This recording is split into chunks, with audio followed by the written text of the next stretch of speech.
Kabajamoota uummata Oromoo hundaa duraan dursinee maqaa koree hojii geggeessituu koomunitii Oromoo Ingibooliif Morooroomiti daaliitiin baga nagayaan nuuf jiraattan isiniin jenna.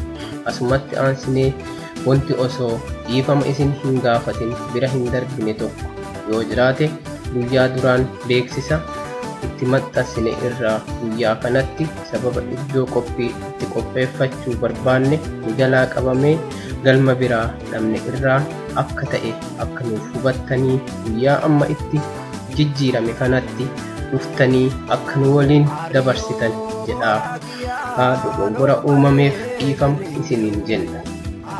Akkuma beekamu hawaasni Oromoo Ingibooliif Morooroomsitaal Noorwee hawaasa yeroo dhiyoo keessa hundeeffame ta'uu isaa ni beekama. Haa ta'u malee hanga hundeeffamee asitti hojiilee hawaasa Oromoo boonsan hedduu dalagutti jira. Isaan dalagaman keessaa aadaa saba Oromoo uummata biyya keessa jirutti argisiisuu, seenaa saba Oromoo barsiisuu fi afaan Oromoo ijoollee ormatti dhalatan barsiisuu dabalatee gaaffii mirga dhala namummaa kan sabni Oromoo sarbamee yookaan dhabee jiru deebisiisuuf gaaffii barbaachisaa ta'an qaama inni ilaalu dhiyeessaa jira. Of fuulduras haala cimaa ta'een kan itti fufu ta'uu isaa ni beeksisu.